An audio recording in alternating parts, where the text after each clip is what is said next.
Le collectif antinucléaire des Bouches-du-Rhône vous présente sa demi-heure radioactive de contre-propagande sur le nucléaire.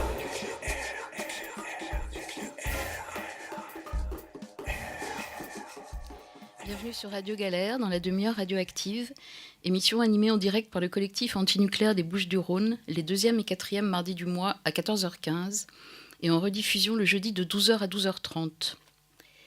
Nous sommes un collectif d'hommes et de femmes indépendants de tout parti politique ou réseau institutionnalisé. Considérant que nous sommes tous et toutes des cobayes de l'industrie nucléaire et que nous sommes tous et toutes les victimes potentielles d'une prochaine catastrophe, nous pensons que nous n'avons d'autre choix que de nous informer et d'agir. C'est ce que nous nous efforçons de faire ici. Aujourd'hui, alors que la part du nucléaire dans la production d'électricité est en baisse dans le monde, il faut rappeler que 90% de l'électricité y est produite par d'autres sources que le nucléaire. Aujourd'hui donc, la France tient bon et persiste dans le choix du nucléaire qui couvre 75% de sa production d'électricité. Le projet de loi sur la transition énergétique qui a été adopté il y a quelques jours le confirme. Le nucléaire, c'est l'avenir, pour messieurs Valls, monsieur Montebourg, comme pour madame Royal, et Europe Écologie Les Verts d'approuver. En 1973, le choc pétrolier a bon dos, mais c'est bien la promotion du tout électrique dans les foyers français qui justifie depuis les années 60 le développement massif de l'industrie nucléaire en France. Alors, il semblerait bien qu'on cherche aujourd'hui à nous rejouer la même partition avec la promotion de la voiture électrique, dans le but inavoué de booster une consommation d'électricité stagnante en France depuis quelques années et de permettre au programme industriel nucléaire de perdurer. Pour parler de ces questions, aujourd'hui, avec nous, nous avons invité Stéphane Lhomme de l'Observatoire du nucléaire, qui mène bataille contre la voiture électrique en particulier et contre le nucléaire en général. Bonjour Stéphane. Bonjour. Merci d'être avec nous. Avec plaisir. Avec plaisir. Alors, j'aimerais bien qu'on commence cette émission, si tu veux bien, avec quelques commentaires que tu aurais à faire sur le volet nucléaire de la loi sur la transition énergétique qui a été adoptée tout récemment, et puis en particulier sur cette fameuse annonce de la réduction de la part du nucléaire de 75% à 50% dans la production d'électricité à horizon 2025. Il n'y a pas d'horizon après 2025, on note au passage. Hein. Est-ce que, d'après toi, ça mérite un décryptage ? Oui, tout à fait. Je pense qu'on peut faire ça sous forme de question. Donc, où sera M. Hollande en 2025 ? Où sera-t-il même en 2020, voire en 2017 ? Donc, tout le monde a bien compris que cette disposition comprise dans la loi serait rayée en 10 secondes par la majorité suivante. Peut-être même si M. Hollande est réélu, parce que bon, on a affaire quand même à des politiciens professionnels qui savent parfaitement expliquer que, entre-temps, la situation a changé, que ce qui était possible ou souhaitable auparavant ne l'est plus, et qu'il faut savoir improviser dans le bon sens plutôt que de maintenir une décision qui n'est plus justifiée. Donc voilà, lorsqu'on veut vraiment faire baisser la part d'une industrie, en l'occurrence du nucléaire, on s'y attelle tout de suite pour que ça au moins ait commencé un petit peu. Là, on fait surtout rien, on le met dans la loi, ce qui est juste quelques mots écrits sur du papier, et ça n'a évidemment strictement aucun effet, ça n'aura strictement aucun effet. Mais ça veut dire aussi qu'on pourrait comprendre par cette annonce qu'on va baisser la part du nucléaire, c'est-à-dire qu'on fermerait des réacteurs. Alors,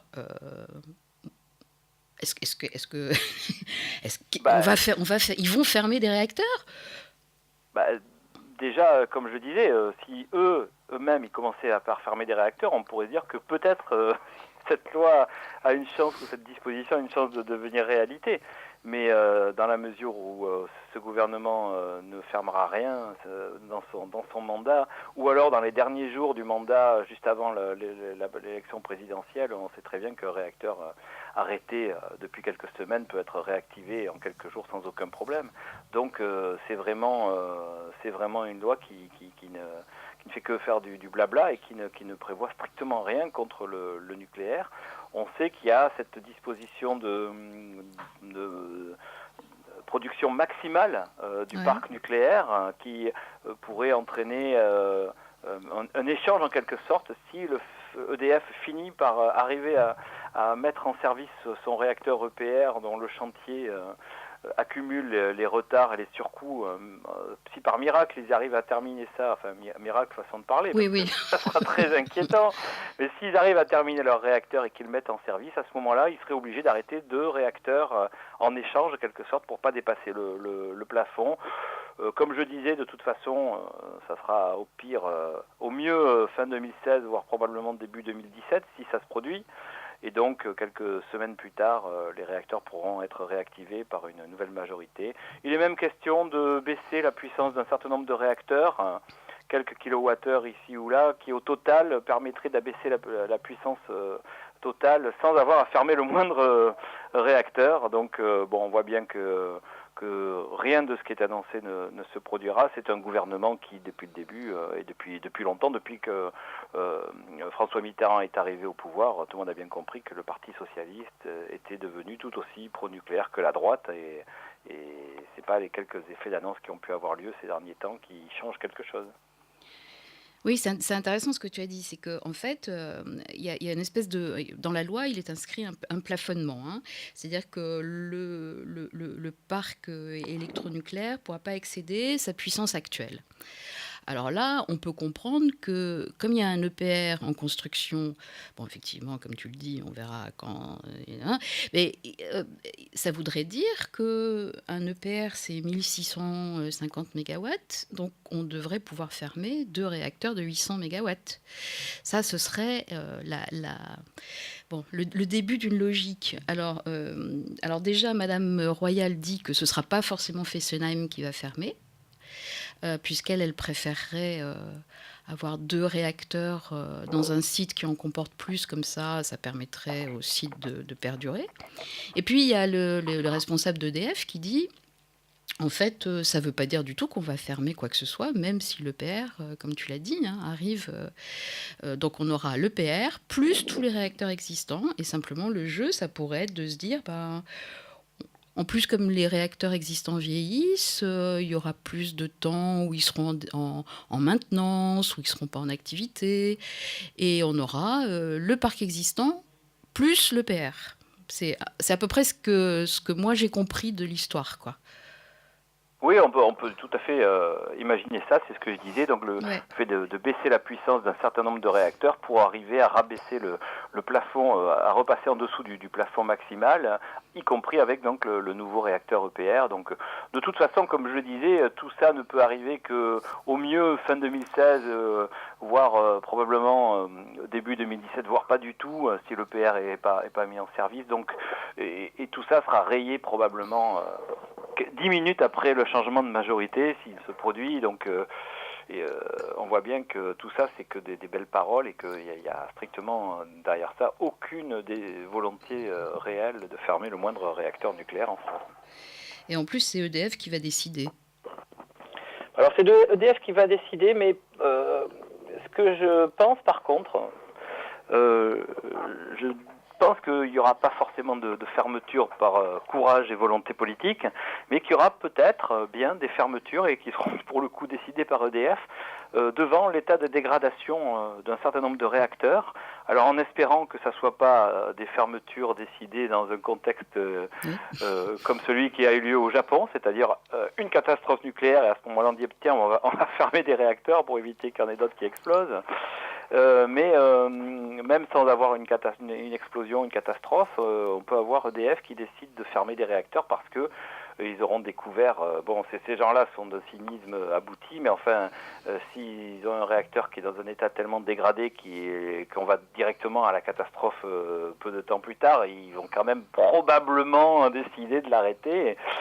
Et donc, comme on sait que les réacteurs arrivent en fin de vie et qu'ils ont été extrêmement malmenés par le le trop haut niveau de nucléaire dans l'électricité française, y compris même du point de vue pro-nucléaire, 75% de l'électricité d'un pays venant du nucléaire, c'est beaucoup trop pour pouvoir faire fonctionner un parc nucléaire de manière rationnelle. Donc ces réacteurs ont été extrêmement abîmés par cette situation, et donc ils sont en train de se dégrader, ils sont dans un état déplorable, qui est d'ailleurs confirmé par tous les malheureux précaires qui travaillent à la maintenance dans ces réacteurs. Et donc, de toute façon, il est évident qu'on rentre dans une période maintenant, alors avec une certaine fourchette, on va dire, une période d'une dizaine d'années, mais ça peut se précipiter beaucoup plus rapidement que prévu, mais une période de dizaine d'années extrêmement tangente, on va dire, si ce n'est dangereuse, où on va avoir des situations probablement surprenantes, désespérantes, dangereuses, explosives, avec ce parc nucléaire qui arrive en fin de vie. Il faut bien comprendre que la construction de presque 60 réacteurs nucléaires en France, pratiquement tous en même temps, dans un laps de temps très court, ça a été présenté depuis 40 ans comme un exploit extraordinaire de l'industrie nucléaire française. Personne d'autre que la France aurait pu construire tant de réacteurs en si peu de temps. Sauf que, en faisant ça, les gens qui ont fait ça ont programmé pour 30 à 40 ans plus tard, donc là on y arrive, une situation inextricable. C'est-à-dire que tous ces réacteurs arrivent en même temps, au moment où ils partent en lambeaux, et où la situation est catastrophique, où il faut soit les fermer, soit les rénover à grands frais. Donc là, de toute façon, quoi qu'il arrive, on va être dans une période tout à fait... on va dire intéressante sur le plan historique. On va dire intéressante, oui, on va dire ça comme voilà. ça. Mais alors, en fait, donc cette promesse, ce grand slogan, on va passer de 75% à 50%, tout le monde se gargarise, c'est une vraie avancée. Je parle même pas de Madame Duflot et de son discours devant l'Assemblée nationale, que vous pourrez aller regarder sur Internet. Ça veut dire quand même qu'il faut, pour arriver à ça, et avec un niveau constant de puissance nucléaire, il faut augmenter les renouvelables et il faut augmenter la production électrique. Mathématiquement, autrement, ils ne s'en sortent pas, quoi.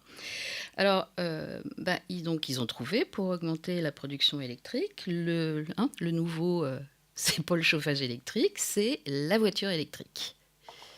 Alors effectivement, tout le monde a entendu parler, surtout à l'occasion du mondial de l'automobile qui vient d'avoir lieu. Eh bien, très régulièrement, on a d'innombrables reportages qui mettent en exergue le développement lumineux, on va dire, de la voiture électrique qui va être présente partout en France sous peu. Et donc j'ai un peu étudié la situation parce que je crois que il n'y a pas besoin d'être divin pour ni divin pour comprendre tout de suite qu'il s'agit aussi, c'est évidemment du business pour les constructeurs automobiles, mais il s'agit aussi de booster la production, la consommation d'électricité, qui d'ailleurs est en baisse en France depuis plusieurs années, depuis que les grandes crises ont commencé à frapper le monde en 2008. La consommation d'électricité baisse, et donc plusieurs centaines de milliers, voire des millions de voitures électriques qu'il faudrait recharger. Eh bien, évidemment, c'est la perspective d'augmenter la consommation d'électricité nucléaire, et j'insiste bien sur ce plan, parce qu'on nous dit oui, mais si elles sont rechargées quand même avec de l'électricité renouvelable, c'est pas si mal.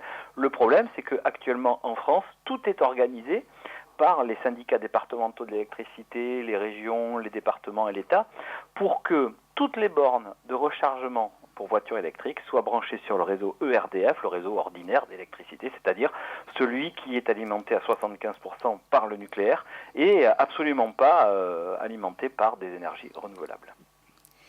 Alors, en même temps, c'est magnifique parce qu'on nous demande, dans la démarche du scénario négawatt qui est adopté par tout le monde comme étant merveilleux, on nous demande d'être sobre, efficace, de baisser notre consommation personnelle, j'allais dire d'éteindre le robinet après s'être brossé les dents, mais ça n'a rien à voir. Mais, et en même temps, tout d'un coup, on nous prévoit qu'en 2020, il va y avoir 2 millions de véhicules électriques Et j'ai noté à horizon 2030, donc 2 millions de véhicules électriques, plus 5 millions d'hybrides à recharger, enfin, qui vont marcher à l'énergie, comme tu dis, enfin, à l'électricité nucléaire.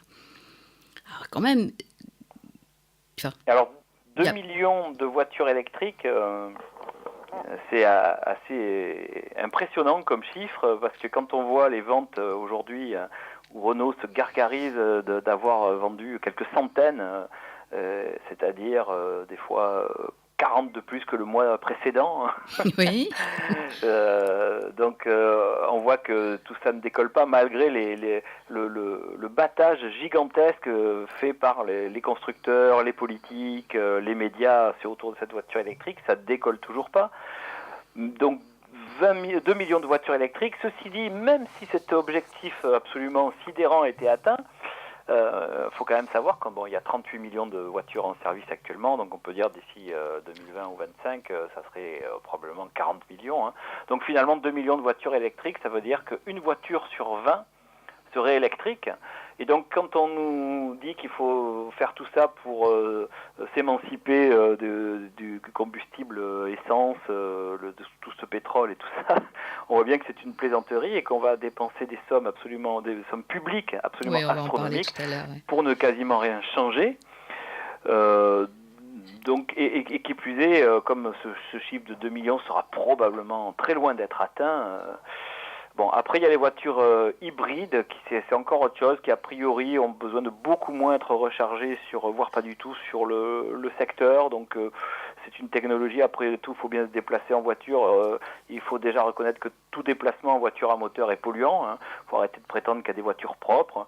Après, il faut bien se déplacer aussi, quand on peut pas faire autrement. Alors, quand on peut faire autrement, il faut prendre des transports en commun, le vélo, tout ce qu'on peut. Mais si on peut pas faire autrement, on prend sa voiture. Mais on pollue, qu'elle soit électrique, essence, diesel ou hybride. A priori, hybride, ça pourrait être moins pire, mais tout en reconnaissant toujours qu'on pollue. Hein. C'est à partir du moment où on prétend qu'on roule en protégeant la planète, alors qu'on est dans une voiture polluante comme une voiture électrique, et bien là, c'est à partir de ce moment-là qu'on triche et qu'on pollue avec un grand sourire en plus. Oui, je voudrais, on va parler un petit peu des coûts, tout ça, et de la pollution, parce que ce sont évidemment pas des voitures propres. Mais je voudrais quand même revenir sur cet objectif-là de 2 millions de voitures, de véhicules par an. Par an, excuse-moi, 2 millions, j'avais perdu mon papier. Donc, total, 2 millions de voitures électriques en 2030 et 5 millions d'hybrides en 2030, ça représenterait en consommation d'électricité 14 TWh par an, ce qui est l'équivalent de la production annuelle de 3 réacteurs nucléaires. Alors effectivement, non seulement c'est quand même loin d'être négligeable, mais le problème en plus, c'est que la plupart de ces voitures à recharger seraient bien mises en rechargement le soir en rentrant du travail ou du déplacement. C'est évident, c'est un rythme de vie qu'ont la plupart des gens. Alors on sait déjà qu'il y a un énorme problème surtout en hiver entre 18h et 20h ou même 22h, hein, parce que évidemment tout le monde arrive en même temps à la maison, mais le chauffage électrique, on a des millions de chauffages électriques en France qui ont été installés de force pour justifier le nucléaire, ce qui fait qu'on a des pointes de consommation absolument sidérantes qui dépassent très largement les capacités du parc nucléaire qui est pourtant surdimensionné, ce qui fait qu'on est obligé de mettre en service des centrales thermiques au gaz, au fioul ou au charbon et d'importer massivement de l'électricité, en particulier d'Allemagne. On critique énormément les Allemands et leurs centrales électriques au charbon, mais ce sont eux qui chauffent la France tous les hivers. Et si on rajoute à ça des centaines de milliers, voire des millions de voitures électriques qu'on branche le soir en rentrant de sa journée, tous en même temps, eh bien on va démultiplier cette affaire. Et la recharge de voitures électriques va se faire massivement avec de l'électricité au charbon. Donc pour les gens qui estiment que les émissions de CO2 sont un grave problème, eh bien ils vont aggraver ce problème avec la voiture électrique qui était censée au contraire ne pas produire de CO2. Donc on voit bien qu'une fois de plus, on marche complètement sur la tête et que tout ça est une grosse plaisanterie. Il y a forcément, par contre, des gens qui vont y gagner beaucoup d'argent. Les constructeurs de voitures électriques, les constructeurs de bornes de rechargement, les vendeurs d'électricité nucléaire. Mais pour la collectivité et pour l'environnement, c'est évidemment à nouveau une très mauvaise nouvelle. Et alors en plus, ces voitures, elles sont, si on considère la chaîne complète de la fabrication à la borne, quoi, peut-être qu'elle n'est pas polluante quand elle roule, mais elle est polluante du début à la fin, puisque entre le lithium, je ne sais pas si tu veux nous parler un peu de ça, des batteries... Voilà. Alors effectivement, la voiture, une voiture d'abord, elle pollue tout le temps, une voiture à moteur, qu'elle soit thermique ou électrique, parce que tout simplement il faut des matières premières et de l'énergie pour la fabriquer. Il faut ensuite, en fonctionnement, il y a des pneus, des batteries qui sont extrêmement polluantes. En fin de vie, c'est des déchets, plein de déchets, une voiture, même si une partie maintenant est prétendue recyclable. Et avec toujours une chose à noter, quand on entend dire recyclable, c'est très bien, mais il faut poser la question, et est-ce que c'est recyclé ? Parce qu'il y a énormément de choses qui sont théoriquement recyclables, mais qui ne sont pas recyclées. Mais ça permet aux publicitaires, aux industriels de dire 80% de notre voiture est recyclable.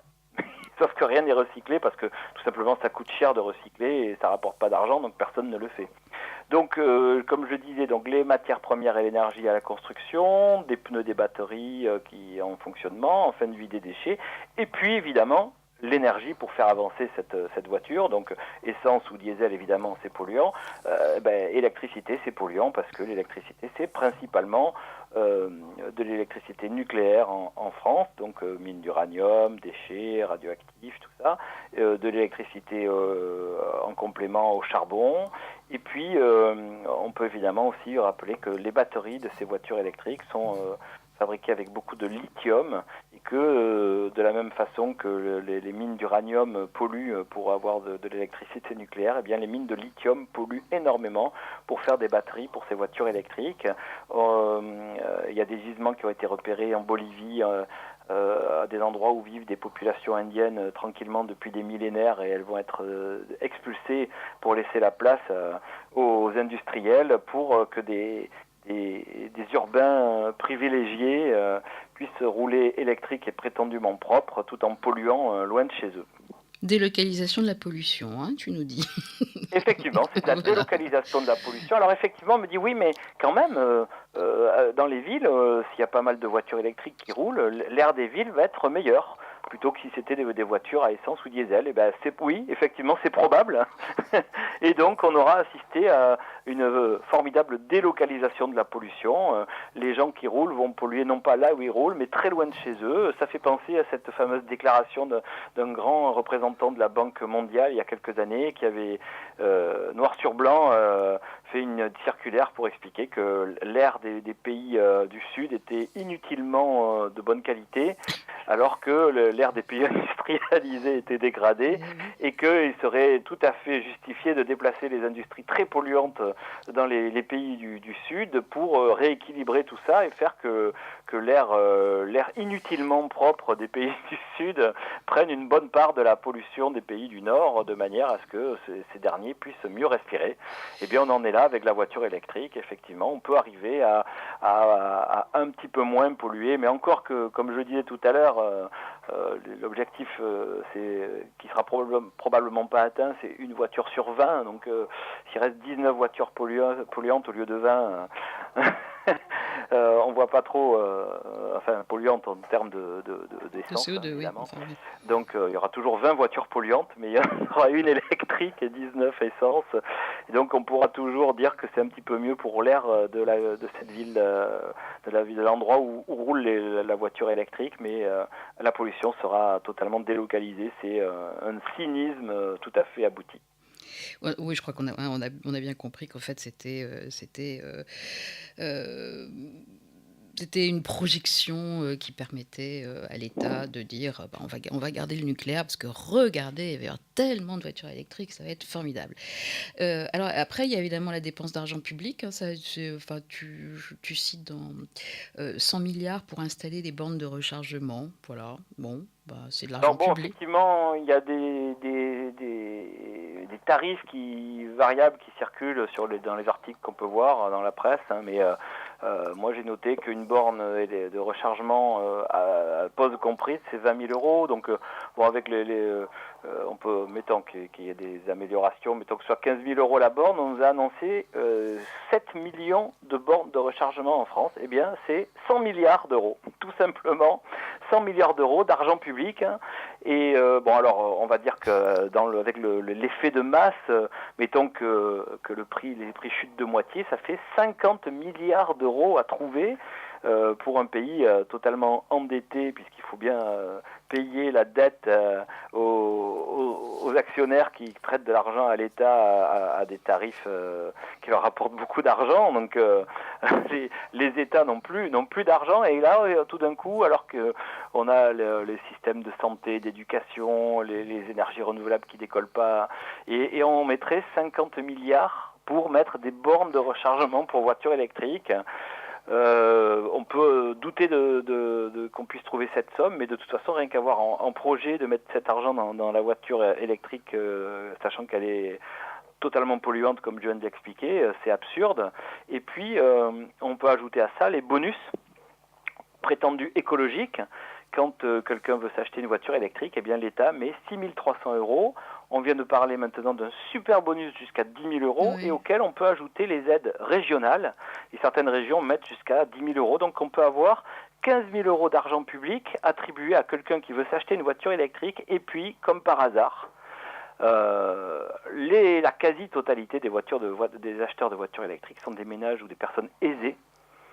Et ce sont eux qui vont bénéficier à la fois donc des bonus prétendus écologiques et de l'investissement massif de l'argent des collectivités territoriales pour les mettre des bornes de rechargement. Et donc l'argent de tous va servir pour une minorité de privilégiés qui va s'amuser ensuite à rouler électrique et prétendument propre. Donc on peut dire que le scandale de la voiture électrique, c'est aussi un scandale antisocial.